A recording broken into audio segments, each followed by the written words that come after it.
Australia and the United States are stepping up diplomatic pressure on the Solomon Islands over a security deal with China that could lead to Beijing establishing a military presence there. Australia's Minister for the Pacific, Joel travelled to the South Pacific island nation, urging him not to sign the pact. Joining me live is Solomon Islands Opposition Policy Advisor, Joel Fangalasuu. Joel, thanks so much for your time. What is the opposition's position on this? Laura, thanks for having me. The opposition stance to this is clear. We do not believe that China should be allowed to build a military base here in the Solomons. And this is really due to two reasons. Firstly, Solomon Islands do not have any external enemies. This alone should be reason enough for China not to be allowed to build a military base here.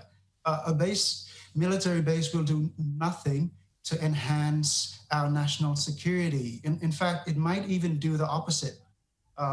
Firstly, internationally, it would attract geopolitical interest and competition that we do not want to be a part of. But also domestically, where China is still considered an unsettled issue. Take Malaysia, for an example, who were against the diplomatic switch from Taiwan to China.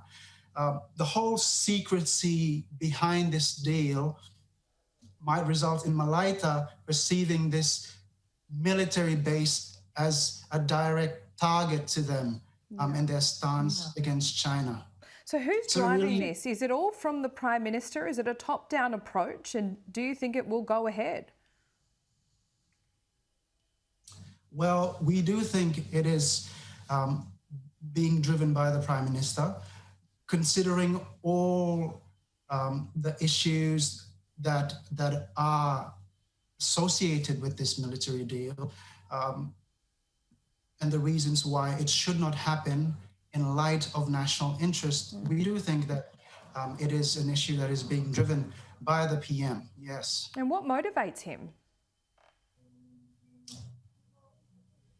Well, we think that this deal will really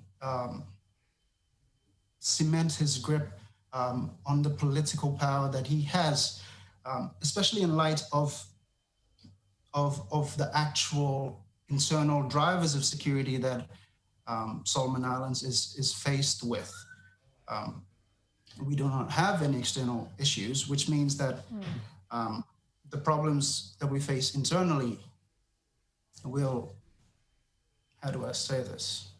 Will put you in the crosshairs, are you saying? Yes.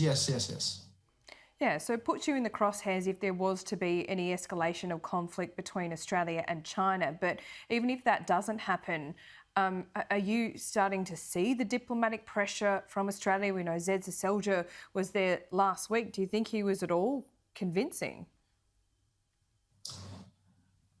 Well, it's hard to comment on since we were not there in the actual conversation that took place. But on the flip side, it's also hard to say that there's anything that would convince government on deciding against this deal at the moment. So what's the next steps, Joel? When's your election? What would the opposition do if it was elected? Well, the leader of opposition had an interview last week, and our position is clear. We would not support this deal. We would kick China out.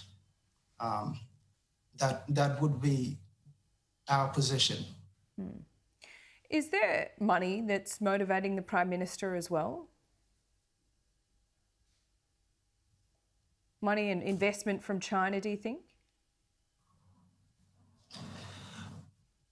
Well, it's we can only speak from what the facts are outside and available to the public, and it's clear that it's been widely published that China has supported the elections for the PM, and it's also clear that China has also supported several actions taken by government to destabilize the government in Malaita. So it wouldn't be hard to make a guess that there is also money being involved somewhere here. Joel, fascinating to talk to you this morning. Unfortunately, we are well out of time, but we're going to keep in touch and talk again. We really appreciate you speaking to us. Thank you.